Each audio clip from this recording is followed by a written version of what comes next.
ඔයාට කමක් නැත්නම් කොහොමද මේකේ ඉංග්‍රීසියෙන් කියන්නේ? එහෙම නැත්නම් ඔයාට කමක් නැත්නම් මෙන්න මේ දේ කරමු වගේ යන සම්පූර්ණ අදහසක් කොහොමද ඉංග්‍රීසියෙන් ප්‍රකාශ කරන්නේ? ඒක තමයි මේ පාඩමෙන් මම ගෙනෙන්න බලාපොරොත්තු වෙන්නේ. ඉතින් ඔයාට කමක් නැත්නම් යනුවෙන් ඉංග්‍රීසියෙන් අදහස් කරන්නේ if you don't mind කියලා. if you don't mind කියන්නේ ඔයාට කමක් නැත්නම් යන අදහස.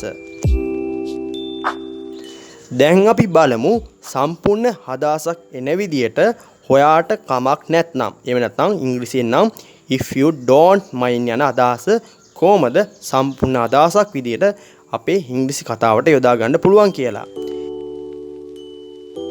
ඉතින් මම මෙතන දක්වා තිබෙනවා if you don't mind plus sentence කියලා. if you don't mind plus sentence. මේකෙන් පැහැදිලි වන්නේ අර ඔයාට කමක් නැත්නම් යනුවෙන් අදහස් වෙන if you don't mind තමයි අපි මුලින්ම ප්‍රකාශ කරන්න ඕන. ඊට පස්සේ අපිට පැවසීමට අවශ්‍ය අදහස එම් නැත්නම් වාක්‍ය අපිට ඊළඟට ප්‍රකාශ කරන්න පුළුවන්. ඒ අනුව පැහැදිලි if you don't mind කියලා මුලින් දක්වලා අපිට පැවසීමට අවශ්‍ය දේ ඊළඟට අදහස් කිරීමෙන් ඔයාට කමක් නැත්නම් යනුවෙන් ඒ සම්පූර්ණ අදහසම ඒ විදිහට ඉංග්‍රීසියෙන් ප්‍රකාශ කරන්න පුළුවන්. ඉතින් අපි ඔය අදහස ඔළුවේ තියාගෙන උදාහරණ හැසුරෙන් පාඩම තේරුම් කරගමු. බලන්න පළවෙනි උදාහරණය if you don't mind do I take this? ඔයාට කමක් නැත්නම් මම මේක ගන්නද? ඔයාට කමක් නැත්නම් මම මේක ගන්නද? if you don't mind do I take this? ඔයාට කමක් නැත්නම් මම මේක ගන්නද යනුවෙන් ඔතනින් සම්පූර්ණ අදහසක් එනවා. එතකොට මේ උදාහරණයෙන් පැහැදිලි අර කිව්වා වගේ මුලින්ම සඳහන් කරන්නේ if you don't mind කියලා. ඊට පස්සේ තමයි sentence එක. එහෙම නැත්නම් අදහස එහෙම නැත්නම් වාක්‍ය අපි යොදන්නේ. එතකොට if you don't mind do I take this කියන්නේ ඔයාට කමක් නැත්නම් මම මේක ගන්නද යනුවෙන් අදහස් වෙනවා. බලන්න දෙවෙනි උදාහරණය if you don't mind let's do it. if you don't mind let's do it. ඔයාට කමක් නැත්නම් අපි දැන් යමු. ඔයාට කමක් නැත්නම් අපි දැන් යමු. අපි ওই විදිහට කියනවනේ. එතකොට if you don't mind කියන්නේ ඔයාට කමක් නැත්නම් යන අදහස. let's do it කියන්නේ අපි දැන් යමු යන අදහස. ඉතින් ඔය දෙක එකට ගැලපීමෙන් අදහස් වෙනවා ඔයාට කමක් නැත්නම් අපි දැන් යමු. තුන්වෙනි උදාහරණය if you don't mind do I tell the truth him? if you don't mind do I tell the truth him? ඔයාට කමක් නැත්නම් මම එයාට ඇත්ත කියන්නද? ඔයාට කමක් නැත්නම් මම එයාට ඇත්ත කියන්නද? if you don't mind do I tell the truth him? ඉතින් මෙතනත් පැහැදිලි මම මුලින් කිව්වා වගේ ඔයාට කමක් නැත්නම් යනුවෙන් අදහස් කරන්නේ if you don't mind කියලා.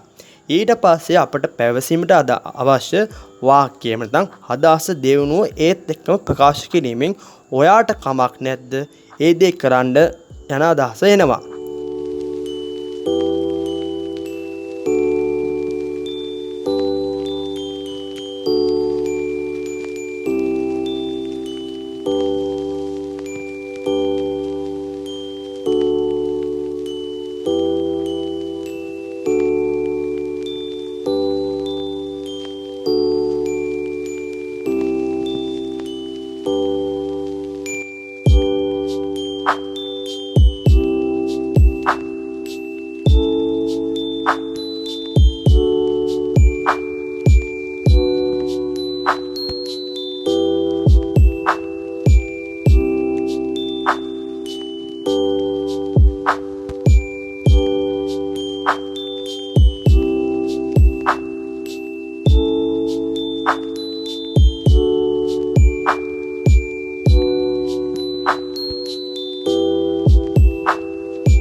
හතරවන උදාහරණය if you don't mind let's talk later about this.